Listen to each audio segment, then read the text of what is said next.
Since the dawn of time, men and women alike have tried to be stylish. All started when, one day, Oog really wanted to outdo Boog, so he wore his pelts differently. He got married to Unga, and they had a child named Bunga, who was really ugly. Fast forward through time with all these different styles, some good, others not, and then bam! Video games get made one day. Now, in this primitive, archaic time, you would put quarters into arcade cabinets until you ran out of lives. And whenever you did eventually fail, because trust me, you would, you'd get a high score and could put your initials on a leaderboard. There'd always be at least like one guy who put a swear in there like ass, because you could only do 3 letters. Fast forward again to home consoles, and the high score is starting to get phased out a little. But the games are still ball-crushingly hard for some reason. Now, it's still in there for some games, but it's becoming less and less common. We reached 2001. I'm 3 years old, playing Halo Combat Evolved, and I really shouldn't be. August of that year, a game came out called Devil May Cry, and there's something different in it, called a style meter. Now, as far as I'm aware, DMC is the first game that did this. Basically, the style meter, while it's not really a score counter in the traditional sense for high scores, was something similar. It was rating how you played, but rather than just how efficient you were, it was rating how stylish you were, hence the name. If you wanted a high rank, you had to be aggressive, keep on the pressure. You had to mix up your moves so that you weren't being repetitive. This naturally made you want to learn moves and combos so that you could get a higher rank. And what that did was make the game fun. It nudged you into playing a way that was enjoyable. You looked cool, and you felt cool doing it. Now, outside of DMC2, which is the less said, the better. DMC continued the raw cool factor by adding more moves and different styles Dante could use. Not just in gameplay was it stylish, though. No. That intro cutscene in 3 is amazing. Dante skateboards around on a guy, sounding like he's having the time of his life, and that brings me into another point. See, it's not just a style meter or some sick moves that make you feel extremely cool and send the fun meter straight through the ceiling into your upstairs neighbor's apartment so you can see that they're still honking a bike horn after 3 hours have passed! Stop! But also a little thing we like to call tonal dissonance. You see, you can feel powerful and cool, and like no one except maybe your buddy Dan, who could totally beat up like 5 guys all at once, trust me bro, could beat you, after proceeding to punch a man so hard his soul has ascended to God. While also being a very shredded man who's Japanese in the 80s, who has very good taste in fashion, I gotta say. But when you can also do this, 本物のダンスを見せてやるぜ。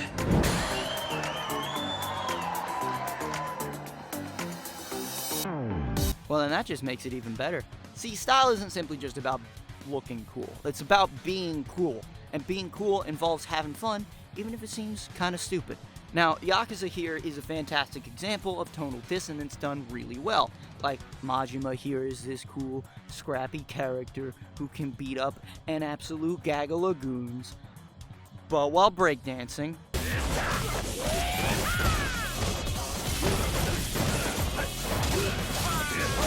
And then maybe like 5 minutes after that, he goes and sings an idol song at a karaoke bar, just absolutely belting his lungs out. Tsunaoni, I love you! I don't remember the words. Yakuza is probably one of the most phenomenal examples of this approach to game design. It's practically what the entire series is built around. But guess what? DMC? The game we started this with? Yeah, it does it too. In 3, you get a lot of weapons. You know, you got sword, you got punch and or kick, you got, I think they're nunchucks. Oh, and a guitar. There's a guitar weapon. You just play a guitar. It hurts demons. I don't make the rules. DMC kept this up too. Dante in particular is so hilariously over the top at times, in the best ways. Nero's sword has an engine in it that you can rev. Why? Who cares? It looks cool. He can ride around on his prosthetic arm in 5. Dante has a weapon that's just a hat. You shoot currency at people. When you get it, he does a Michael Jackson dance, and it's one of the best things I've ever seen in a video game.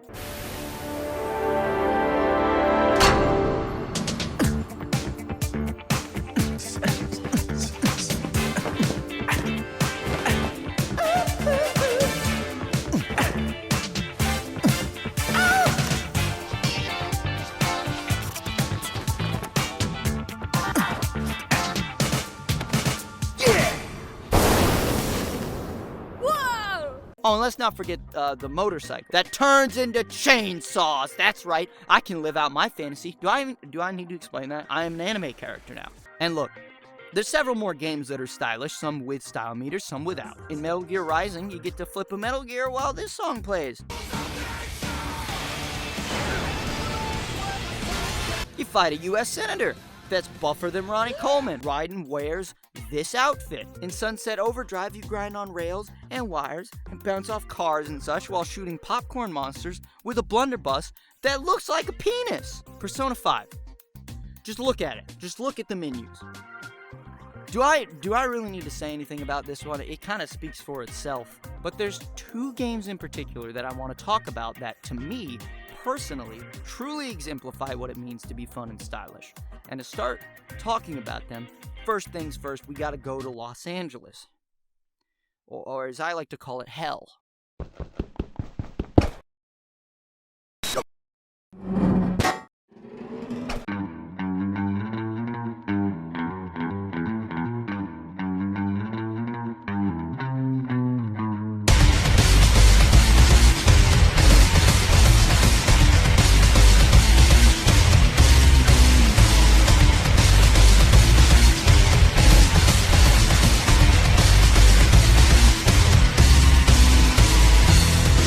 Ultrakill, you play as a sentient who, due to a design flaw, may or may not have wiped out all of humanity so that you could stay charged to keep recording your vlogs in a crisp 240p. Part of the appeal is that you go really fast. The link to this game's Steam page is devilmayquake.com, and I think that says a lot. You see, in most games with a gun, you just point at people and they die when you pull the trigger.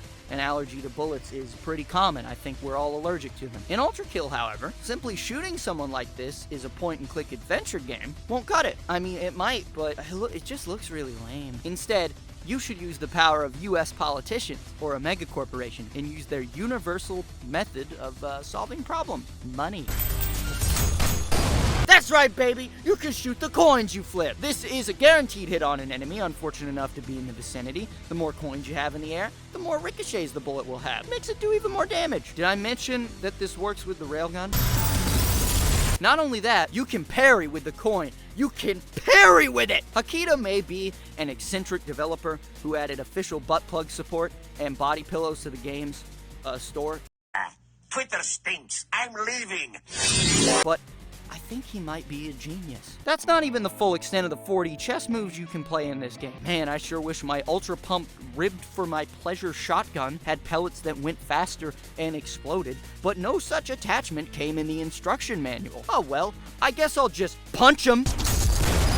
What's that? You think your nail gun can only be used for construction-related injuries? Have no fear, anything is a lethal weapon in a fight if you're enough of a psycho. Hey, Paul! Trouble with the nail gun and its magnets have you covered. Too many enemies clogging your field of vision. Just shoot a bunch of magnets at them. An easy way to paint things red without all the hassle of paintbrushes. Order now for $19.99 and get a free dog when you pay shipping and handling. Rockets are an excellent form of transportation. Ultrakill demands style, aggression, and speed. Things get so fast at times that I don't even know what's happening. Why would you play anyway other than this stylish when it makes me feel like I could fight the sun and win? There's even a story for Ultrakill. What is it? What's it about? Who cares? I'm running low on battery, and I can't continue my workout routine of chasing women at night if I run out. If God had wanted them to live peacefully, he would not have created me. Ah, it's the meme guy Angel Dude. He's come here to punish me for my sins of premarital hand-holding. Gabriel the Meme Man isn't the only boss here to give you the experience of cock and ball torture. Ultrakill has a wide variety of bosses, like Hideo Kojima, who spends the entire boss fight telling you why it was so crucial to the plot in Metal Gear Solid 5 to have the sniper be half naked. The Balling Twins are here to make me learn the Space Jam experience. And my favorite is King Minos. He's a pretty big deal.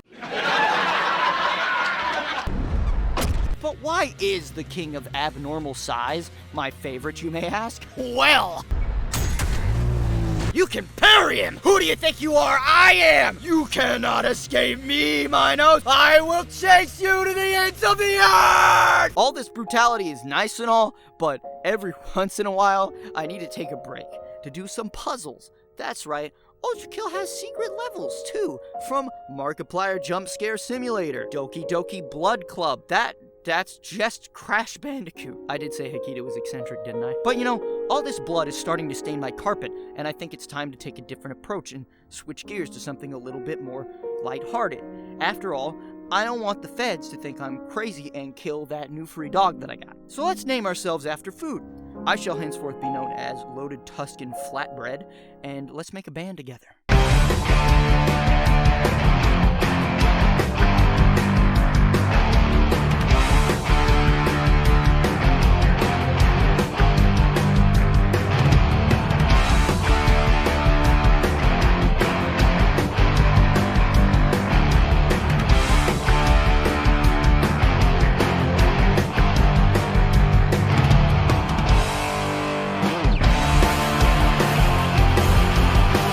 In Hi-Fi Rush, you play as literally me for real. He's 25. So am I. We are literally the same person. Ignore the personality type difference. Actually, don't you understand that he's a Phi-type C5 I'm smelling Englishman. The people on this website are insane. You remember how I mentioned Devil May Cry earlier? It's very similar gameplay-wise, but it's a rhythm game. You're encouraged to stay on beat with every attack, and things like beat hits, which happen after a combo a lot, are super stylish. You can combine these with things called buddy attacks, I think that's what they're called, that give you a really flashy animation and wicked huge damage. And when you absolutely positively need to destroy a robot and his production line lineage, you could do super moves. No! Please! How will his robot family afford the latest software update? This will have a negative effect on their trade-in value! You can also parry, because every stylish game has a parry. But you don't just use this to avoid damage. There are rhythm sections where you have to parry an enemy on beat to kill them, and it can only be described as a certified gamer moment when you pull it off. All of this is enhanced to legendary status when you consider the fact that by design, everything in the game is on beat. From combat, to the cutscenes, to everything in the environment, you won't end up on beat just because you're trying to be a tryhard. You're going to get good at this game by simply vibing alone. The combination of this, along with the music dynamically changing the higher your rhythm meter, where at S rank a crowd starts cheering for you, comes together to make a game experience that can only be described as better than Disneyland. The overall visual design is no slouch either.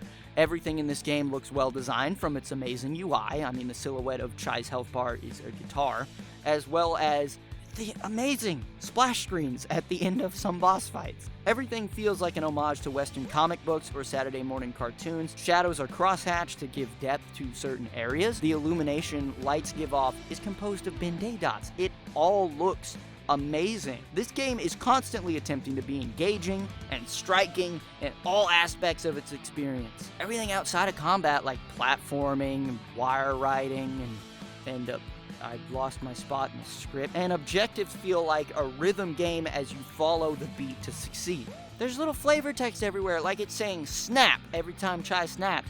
And these transitions between 3D and 2D cutscenes are just awesome. All the characters are amazing, with Chai making a rad protagonist. He's like Dante, but significantly more clumsy. By the end of this game, he's gonna need facial reconstruction surgery. He falls on his face a lot. And if you haven't been able to tell by now, the music is rad. There are licensed tracks. Invaders Must Die in particular is really good, but you know the original OST is just awesome when I have to debate if I like the original or licensed music more. And if you haven't been sold on the game already, sometimes there's singular moments within a game that solidify the purest possible experience of what it's like. Nothing is more fitting for that than track 10, which has the best combat encounter of the entire game. That if I don't show it to you, I'd be committing a felony.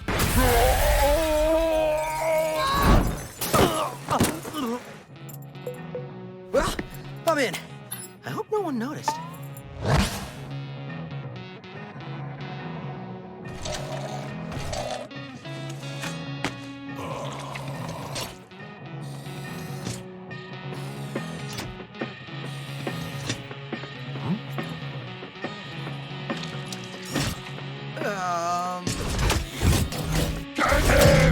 crap.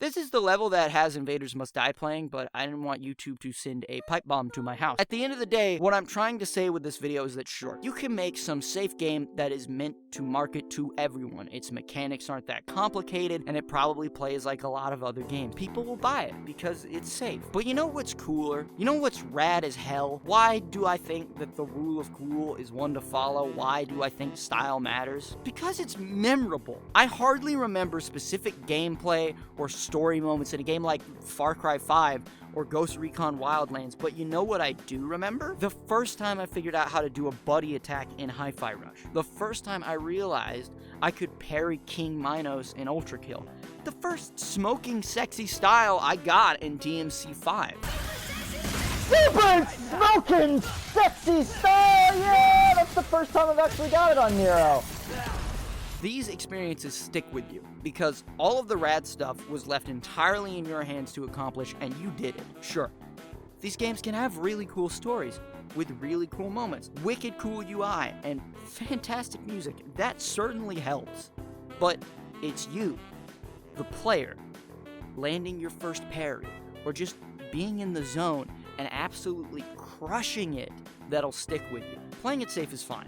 Sometimes that's okay. But the pursuit of style, creativity, and appealing to a specific group alone really makes whatever you create have far bigger of an impact. I'm gonna remember any Ralph Bakshi movies I watch far more than some modern Disney flick. So while I'm not a reviewer or anything, I highly encourage you to get out there if you've got the cash and take a risk on a game or a movie or anything really that stands out and has passion behind it, and give it a shot. You may just find an unforgettable experience. My name's Quish, and if you watched this far in the video, I really appreciate it. I hope you have a good one. Peace.